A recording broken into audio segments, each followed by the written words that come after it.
ಸಾರ್ವಜನಿಕರ ಸಮಸ್ಯೆಗೆ ಸ್ಪಂದಿಸದ ಜಿಲ್ಲಾಧಿಕಾರಿ ವಿರುದ್ಧ ಸಾರ್ವಜನಿಕರು ಆಕ್ರೋಶ ಹೊರಹಾಕಿರುವಂತಹ ಘಟನೆ ಕೋಲಾರ ಜಿಲ್ಲೆ ಶ್ರೀನಿವಾಸಪುರ ತಾಲೂಕು ಕಚೇರಿಯಲ್ಲಿ ನಡೆದಿದೆ. ಜಿಲ್ಲಾಧಿಕಾರಿ ತಾಲೂಕು ಕಚೇರಿಗೆ ಭೇಟಿ ನೀಡಿದ ವೇಳೆ ಸಾರ್ವಜನಿಕರು ಮನವಿ ಸಲ್ಲಿಸಲು ಮುಂದಾಗಿದ್ರು. ಈ ಸಂದರ್ಭದಲ್ಲಿ ಸಮಸ್ಯೆ ಆಲಿಸದೆ ಜಿಲ್ಲಾಧಿಕಾರಿ ಅಕ್ರಂ ಪಾಷಾ ತೆರಳಿದ್ದಾರೆ. ಇದರಿಂದ ಕೋಪಗೊಂಡ ಸಾರ್ವಜನಿಕರು ಆಕ್ರೋಶ ಹೊರಹಾಕಿದ್ದಾರೆ. ಇದೇ ವೇಳೆ ವಿಶೇಷ ಚೇತನರೊಬ್ಬರು ಮನವಿ ನೀಡಲು ಬಂದಿದ್ರು. ಬೇಜವಾಬ್ದಾರಿತನವನ್ನ ತೋರಿದಂತ ಜಿಲ್ಲಾಧಿಕಾರಿ ವಿರುದ್ಧ ಜನರು ಆಕ್ರೋಶ ಹೊರಹಾಕಿದ್ರು. ವರ್ಷಾನುಗಟ್ಟಲೆ ಕಚೇರಿಗೆ ತಿರುಗಿದ್ರೂ ಕೂಡ ಸಮಸ್ಯೆ ಬಗೆಹರಿಸುತ್ತಿಲ್ಲ ಎಂದು ಆರೋಪಿಸಿದ್ರು. ವರದಿ ರಫೀವುಲ್ಲಾ, ಎಬಿ ನ್ಯೂಸ್, ಶ್ರೀನಿವಾಸಪುರ.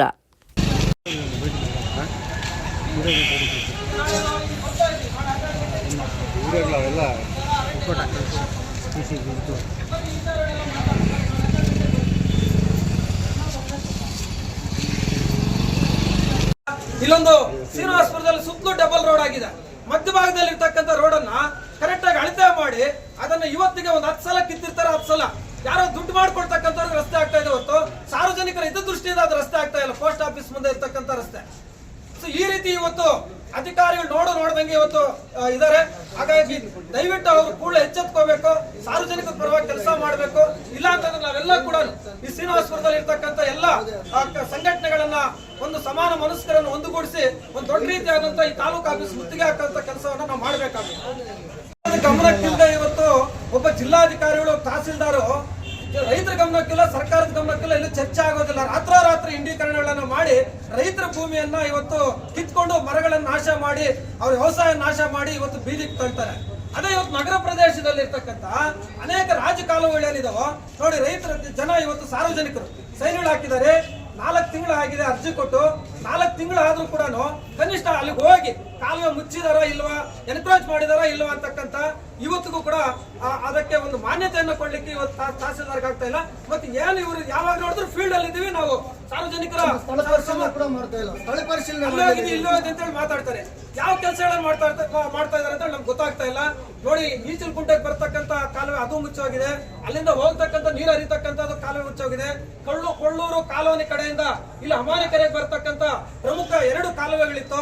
ಯಾವ ಕಾಲುವೆ ಇವತ್ತು ನೋಡಕ್ ಕೂಡ ಇವತ್ತು ಕಾಣಿಸ್ತಾ ಇರ್ತಕ್ಕಂಥ ಸ್ಥಿತಿ ಇವತ್ತು ಶ್ರೀನಿವಾಸಪುರದಲ್ಲಿ ಬಂದಿದೆ. ಬಹುಶಃ ಈಗ ಅಕಾಲಿಕ ಮಳೆಗಳು ಪ್ರಾರಂಭ ಆಗುತ್ತೆ. ಈ ಅಕಾಲಿಕ ಮಳೆಗಳು ಬಂದಾಗ ಎಲ್ಲೆಲ್ಲಿ ನೀರು ಸ್ಟ್ರಕ್ ಆಗುತ್ತೋ ಗೊತ್ತು. PR ಸೂರ್ಯನಾರಾಯಣ, ಕರ್ನಾಟಕ ಪ್ರಾಂತ ರೈತ ಸಂಘದ ರಾಜ್ಯ ಉಪಾಧ್ಯಕ್ಷರಾಗಿ ಇದೇ ತಾಲೂಕಿನವನಾಗಿ ಇಲ್ಲಿ ಜನರ ಮಧ್ಯೆ ಕೆಲಸ ಮಾಡ್ತಾ ಇರ್ತಕ್ಕಂಥದ್ದು. ತಾಲೂಕು ಆಫೀಸ್ ಮುಂದೆ ಪ್ರತಿ ವಾರದಲ್ಲಿ 4-5 ಹೋರಾಟಗಳಲ್ಲಿ ಅನೇಕ ಸಂಘಟನೆಗಳಲ್ಲಿ ಪ್ರತಿನಿತ್ಯ ಚಳುವಳಿಗಳನ್ನು ಮಾಡ್ತಾ ಇದ್ದಾರೆ. ಕಾರಣ ಇವತ್ತು ಒಂದು ತಾಲೂಕಿನ ದಂಡಾಧಿಕಾರಿಗಳಾಗಿರ್ತಕ್ಕಂಥವರು ಇಲ್ಲಿ ಅದರ ಭಾಗವಾಗಿರ್ತಕ್ಕಂಥ ಅನೇಕ ಇಲಾಖೆಗಳು ಇಲ್ಲಿದ್ದಾವೆ, ಈ ಕಚೇರಿಯಲ್ಲಿದ್ದಾವೆ. ಸಂಬಂಧಪಟ್ಟಂಥ ಅಲ್ಲಿ ಸಾರ್ವಜನಿಕರ ಕೆಲಸಗಳಿಗೆ ಬರ್ತಾರೋ ಅವು ಇವತ್ತು ಅಂದುಕೊಂಡಂಥ ರೀತಿಯಲ್ಲಿ ಇವತ್ತು ಆಗ್ತಾ ಇಲ್ಲ. ತಿಂಗಳಾನುಗಟ್ಟಲೆ ಓಡಾಡುವಂಥ ಪರಿಸ್ಥಿತಿ ಇದೆ. ಇವತ್ತು ಇಲ್ಲಿ ಇದೇ ಆಫೀಸ್ನಲ್ಲೇ ವಿಡೋ ಪೆನ್ಷನ್ ಇರ್ಬೋದು ಅಥವಾ ಸಂಧ್ಯಾ ಸುರಕ್ಷೆ ಇರ್ಬೋದು, ಅಂಗವಿಕಲರು ಇರ್ಬೋದು, 4-5 ತಿಂಗಳಿಂದ ಅವರಿಗೆ ವೇತನ ಸಿಗ್ತಾ ಇಲ್ಲ. ಸರ್ಕಾರದಿಂದ ಬರಬೇಕಾಗಿರ್ತಕ್ಕಂಥ ಇವು ಸಿಗ್ತಾ ಇಲ್ಲ. ಅವರೆಲ್ಲ ಕೂಡ ಬಂದು ಇವತ್ತು ಅಲಿಯುವಂಥ ಪರಿಸ್ಥಿತಿ ಬಂದಿದೆ. ಹಾಗೆಯೇ ಸೊಸೈಟಿಗೆ ಸಂಬಂಧಪಟ್ಟಂಥ ರೇಷನ್ ಇವತ್ತು ಏನೇ ಸಮಸ್ಯೆಗಳಿದ್ರು ಕೂಡ ಇಲ್ಲಿ ಆಹಾರ ಇಲಾಖೆ ಇದೆ, ಅಲ್ಲಿಗೂ ಕೂಡ ಬರಬೇಕು. ಸರ್ವೆ ಇಲಾಖೆ ಇದೇ ಕಚೇರಿಯಲ್ಲಿದೆ. ತಾಲೂಕಿನಲ್ಲಿ ಸಾಕಷ್ಟು ಇವತ್ತು ಸರ್ವೆಗಳು ಪೆಂಡಿಂಗ್ ಇದ್ದಾವೆ ಮತ್ತು ಹೋದ್ರೂ ಕೂಡ ಒಂದೇ ಏಕಕಾಲದಲ್ಲಿ ಇವತ್ತು ಕೆಲಸಗಳಾಗ್ತಾ ಇಲ್ಲ. ಸೊ ಅಂಥದಕ್ಕೆ ಜನ ಇವತ್ತು ನಿರಂತರವಾಗಿ ಇಲ್ಲಿ ಅಲಿಯುವಂಥ ಪರಿಸ್ಥಿತಿ ಆಗ್ತಾ ಇದೆ. ಇಲ್ಲಿ ತಹಸೀಲ್ದಾರ್ ಬೋರ್ಡ್ ಹಾಕ್ತಾರೆ, ಮಧ್ಯಾಹ್ನ 3 ಗಂಟೆವರೆಗೂ ಯಾರು ಸಾರ್ವಜನಿಕರು ಮಾತಾಡಬಾರ್ದು, ನಮ್ಮನ್ನು ಪ್ರಶ್ನೆ ಮಾಡಬಾರ್ದು, ನಮ್ಮ ಕೆಲಸಗಳಿಗೆ ಅಡ್ಡಿ ಅಂತ ಹೇಳ್ತಾ ಇದ್ದಾರೆ. ಆದರೆ ಅಲ್ಲಿ ಯಾರು ಸಾರ್ವಜನಿಕರು ಕೆಲಸ ಮಾಡಲಿಕ್ಕೆ ಇರ್ತಾರೋ ಚೇರುಗಳಲ್ಲಿ, ಅವರೇ ಇಲ್ಲಿ ಚೇರುಗಳಲ್ಲಿ ಇರೋದಿಲ್ಲ. ಯಾವಾಗಲೂ ಮೀಟಿಂಗ್ಗಳೇ ಇವರಿಗೆ. ರೋಣೂರಲ್ಲಿ ಒಂದು ಮೀಟಿಂಗು, ಗೌನ್ಪಲ್ಲಿ ಒಂದು ಮೀಟಿಂಗು, ರಾಯಲ್ಪಾಡ್ ಮೀಟಿಂಗ್, ಕೋಲಾರ ಮೀಟಿಂಗು, ಇಲ್ಲ ಬೆಂಗಳೂರು ಮೀಟಿಂಗ್. ಎಲ್ಲಿ ಇವರು ಸಾರ್ವಜನಿಕರ ಪರವಾಗಿ ಕೆಲಸ ಮಾಡ್ತಾ ಇದ್ದಾರೆ? ಇಲ್ಲಿ ನೋಡಿ, ಇವತ್ತು ಶುಕ್ರವಾರ ಕೊಟ್ಟಿರ್ತಕ್ಕಂಥ ಟಪಾಲ್ಗೆ ಸಾಕಷ್ಟು ಅರ್ಜಿಗಳಿದ್ದಾವೆ. ಇಲ್ಲಿ ತನಕ ಅದು ಡಿಸ್ಪೋಸಲ್ ಆಗಿಲ್ಲ. 4 ದಿವಸ ಆಗಿದೆ. ಅಂದ್ರೆ ಇಲ್ಲಿ ಯಾರು ಪರವಾಗಿ ಕೆಲಸ ಮಾಡ್ತಾ ಇದಾರೆ ಅಂತಕ್ಕಂಥದ್ದು ಅರ್ಥ ಆಗ್ತಾ ಇಲ್ಲ. ಒಂದು ನಿಯಂತ್ರಣ ಇಲ್ಲ. ಇವತ್ತು ಒಬ್ಬ ವಕೀಲರು ಇಲ್ಲಿ ಬಂದಿದ್ದಾರೆ, ಅವ್ರದ್ದೇನೋ ಒಂದು ಸಮಸ್ಯೆ ಹೇಳ್ಕೊಳ್ಳಿಕ್ ಬರ್ತಾರೆ. ಅವ್ರ ಅಂಗವಿಕಲರು, 2 ಕೋಲ್ ಮೇಲೆ ಅವ್ರು ನಡಿಬೇಕು ಅಂತ ಒಬ್ಬ ವಕೀಲರಿಗೆ ಅವ್ರ ಸಮಸ್ಯೆ ಏನಿದೆ ಅಂತ ಹೇಳಿ ಪರಿಹಾರ ಮಾಡ್ಕೊಳ್ಳಿಕ್ಕೆ ಆಗ್ತಾ ಇಲ್ಲ. ಇಲ್ಲಿ ಬನ್ನಿ, ಅಲ್ಲಿ ಬನ್ನಿ, ಆಯ್ತು ನೋಡೋಣ, ಒಂದು ರೀತಿಯಲ್ಲಿ ನಿರ್ಲಕ್ಷ್ಯ ಮನೋಭಾವದಿಂದ ಇವತ್ತು ಮಾತಾಡ್ತಕ್ಕಂಥದ್ದು ಅಧಿಕಾರಿಗಳು, ಜಿಲ್ಲಾಧಿಕಾರಿಗಳಿರ್ಬೋದು ಅಥವಾ ತಾಲೂಕಿನ ದಂಡಾಧಿಕಾರಿಗಳಿರ್ಬೋದು. ಸಾಕಷ್ಟು ಇಲ್ಲಿ ಇವತ್ತು ಒಂದು ರೀತಿಯಲ್ಲಿ ಜನಗಳಿಗೆ ಏನೂ ಕೆಲಸ ಆಗ್ತಾ ಇಲ್ಲ ಅಂತಕ್ಕಂಥದ್ದು ಆ ಒಂದು ಇದರಲ್ಲಿದೆ. ಇಲ್ಲಿ ಮೇಲ್ಗಡೆ ದಾಖಲಾತಿ ರೂಮ್ ಇದೆ. ಆ ರೂಮಲ್ಲಿ ಸೇರ್ಕೊಂಡಿರ್ತಕ್ಕಂಥವ್ರು ಯಾರು ಇಲ್ಲಿ ಪರ್ಮನೆಂಟ್ ಆಗಿ ಕೆಲಸ ಮಾಡ್ತಕ್ಕಂಥವ್ರಿಲ್ಲ. ಎಲ್ಲ ಕೂಡ ಬೇರೆ ಬೇರೆ ಕಡೆ ರೋಲ್ ಕಾಲ್ ಮಾಡಿ ದುಡ್ಡು ಮಾಡಿ ಸಸ್ಪೆಂಡ್ ಆಗಿರ್ತಕ್ಕಂಥವ್ರನ್ನೆಲ್ಲ ಕೂಡ ಇವತ್ತು ಇಲ್ಲಿ ಇಟ್ಕೊಂಡಿದ್ದಾರೆ. ಇವತ್ತು ಎಲ್ಲಿ ಕೂಡ ನೋಟ್ ಬಿಚ್ಚಿದ ಯಾವುದೇ ಕೆಲಸಗಳು ಇವತ್ತು ಇಲ್ಲಿ ದಾಖಲಾತಿ ರೂಮ್ಗಳಲ್ಲಿ ಆಗ್ತಾ ಇಲ್ಲ. ಸೊ ಈ ರೀತಿಯಾದಂಥ ಪರಿಸ್ಥಿತಿ ಇದೆ. ಇವತ್ತು ಜನ ಎಚ್ಚೆತ್ಕೊಂಡಿದ್ದಾರೆ. ಇವತ್ತಲ್ಲ ನಾಳೆ ಇದು ದೊಡ್ಡ ರೀತಿ ಹೋರಾಟ ಆಗುತ್ತೆ. ತಾಲೂಕು ಆಫೀಸ್ನಲ್ಲಿ ನೀವು ಇದೇ ರೀತಿಯಲ್ಲಿ ಸಾರ್ವಜನಿಕರಿಗೆ ಅವ್ರ ಕುಂದುಕೊರತೆಗಳನ್ನ ನಿವಾರಣೆ ಮಾಡಲಿಲ್ಲ ಅಂತಂದ್ರೆ ದೊಡ್ಡ ಅನಾಹುತ ಆಗ್ಲಿಕ್ಕೆ ನೀವೇ ಕಾರಣರಾಗ್ತೀರಿ ಅಂತಕ್ಕಂಥದ್ದನ್ನ ಇವತ್ತು ನಾವು ಕೂಡ ಒಂದು ಸಂಘಟನೆ ಭಾಗವಾಗಿ ಇವತ್ತು ನಾವು ಹೇಳಲಿಕ್ಕೆ ಇಷ್ಟಪಡ್ತೀವಿ. ಮಾತಿಗೆ ಈ ಕೆಳಗಿನ ಅಧಿಕಾರಿಗಳು ಯಾರು ಕೆಲಸ ಮಾಡಲ್ಲ, ಅವ್ರದ್ದೇ ವೃತ್ತಿ. ಯಾಕಂದ್ರೆ ಇಲ್ಲಿ ತಿಮಿಂಗ್ಲಾಗ್ಲಿದ್ದಾವೆ ಕೆಲವೊಂದು. ಆ ಇಸ್ನಾಥ್ ಆರಾಟಿ ಕೇಸಲ್ಲಿ ಅವನದೇ ತಿಮಿಂಗ್ಲ. ಅವನು ಹೇಳಿದ್ದೆ, ಅವನು ಯಾರಿಗೆ ಆರ್ಡರ್ ಮಾಡ್ತಾ ಇದ್ದೆ ನೈಟ್ 7 ಗಂಟೆಯಲ್ಲಿ ಶ್ರೀನಿವಾಸ್ ತಹಸೀಲ್ದಾರ್ ಇದ್ದಾಗ ನೈಟ್ 7 ಗಂಟೆಯಲ್ಲಿ ಆರ್ಡರ್ ಮಾಡಿದ್ರು ಇಲ್ಲಿ. ಯಾಕಂದ್ರೆ ಬಿಲ್ಲು ಬರ್ದಿದ್ದಾರೆ, ರಿಜಿಸ್ಟರ್ ಬಿಲ್ಲು ಅನ್ರಿಜಿಸ್ಟರ್ ಪಾರ್ಟಿಷನ್ ಡೀಡ್ ಮೇಲೆ ಖಾತಾ ಮಾಡಿಬಿಟ್ಟ. ಅಂತ ಕೆಲಸಗಳು ನಡೆಯುತ್ತೆ ನೈಟ್ 7 ಗಂಟೆಯಲ್ಲಿ. 5 ಗಂಟೆ ಕೆಲಸ ಮುಗಿದ ಮೇಲೆ ಏನ್ರಿ ಕೆಲಸ ಇಲ್ಲಿ? 6 ಗಂಟೆ 7 ಗಂಟೆ 10 ಗಂಟೆವರೆಗೂ ಇಲ್ಲೇ ಏನ್ ಕೆಲಸ ಮಾಡ್ತಾರೆ ಆಗ ನಡೆಯೋದು ಓದಿರೋ ಕೆಲಸಗಳೆಲ್ಲ. ಸರ್ವೆ ನಂಬರ್ ಜಿ ರೆಡ್ಡಿವಾರಪಲ್ಲಿ ಗ್ರಾಮ, ನಾಯಕವಾಡ ಹೋಗಿ ಜಿ ರೆಡ್ಡಿವಾರಪಲ್ಲಿ ಗ್ರಾಮ, ಸರ್ವೆ ನಂಬರ್ 33. ಅದ್ರಲ್ಲಿ 1 ಎಕರೆ 20 ಕೋಟಿ ನಮ್ಮ ತಂದೆಯವರು ಪರ್ಚೇಸ್ ಮಾಡ್ತಾರೆ. ಇದೇ ಸೇಲ್ ಡೀಡ್ ಮತ್ತು EC ಇದೆ. ಇದು AC ಆದೇಶ ಆಗಿತ್ತು 2003ರಲ್ಲಿ. ಯಾವನ್ನೋ ಅನ್ಎಜುಕೇಟೆಡ್ ತಂದು ಇಲ್ಲಿ ಇಕ್ಕಿ ಕಂಪ್ಯೂಟರ್ ಪಾಲಿ ಮಾಡಿಸಿದ್ರು. ಏನು ಎಜುಕೇಟೆಡ್ ಮಾಡ್ತಿದ್ರೆ ನೋಡ್ತಾ ಇದ್ರು ಡಾಕ್ಯುಮೆಂಟ್ಸ್.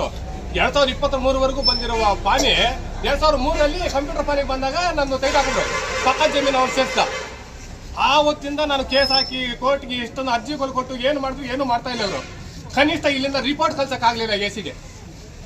ನಾನೇ ಮತ್ತೆ ಕೇಸ್ ಹಾಕಿ ನಾನೇ ಒಬ್ಬ ಅಡ್ವೊಕೇಟ್ ಇಟ್ಕೊಂಡು ಕೇಸ್ ಹಾಕಿ ಆರ್ಡರ್ ಮಾಡ್ಸ್ಕೊಂಡ್ ಬಂದೆ. ಯಾವಾಗ ಆರ್ಡರ್ ಆಗಿದ್ದು ಅಂದ್ರೆ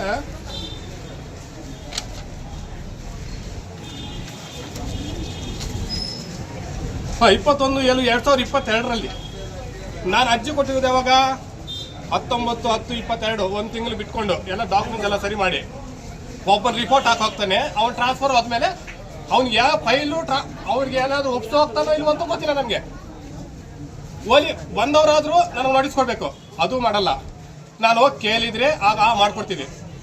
ಯಾರು AC ಹತ್ರ ಹೋದ್ರು DC ಯಾರು ಮಾತಾಡಿದ್ರು ಅಷ್ಟೇ ಮಾಡ್ಕೊಡ್ತೀವಿ ಅನ್ನೋ ಮಾತು ಬಿಟ್ರೆ ಮಾಡೋದೇನು ಇಲ್ಲ. ಈಗ ಕೆಲಸ ನಡೀತಾ ಇಲ್ಲ ಇಷ್ಟು.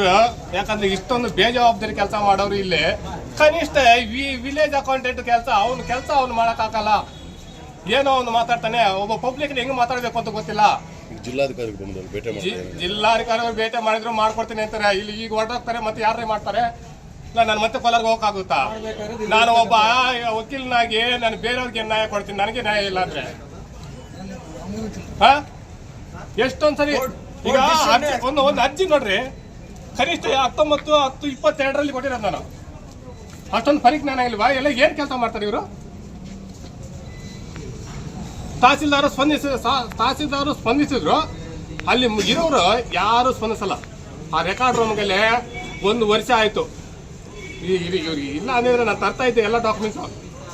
1 ವರ್ಷ ಆಗಿದೆ, ಅಲ್ಲಿ ಕೊಡಲ್ಲ. ಏನೋ ಚಲನ್ ಕಟ್ಕೊಂಡ್ ಬಂದ್ರು, ದುಡ್ಡು ಕೊಡ್ಬೇಕು ಅವ್ರೆ. ಇಲ್ಲ ದುಡ್ಡು ಕೊಟ್ಟಿಲ್ಲ ಅಂದ್ರೆ ಅಲ್ಲೇ ಬಿದ್ದಿರ್ತವೆ. ಇಲ್ಲ ನನ್ನ ಫೈಲೇ ಪತ್ತ ಇಲ್ಲಿಗೆ.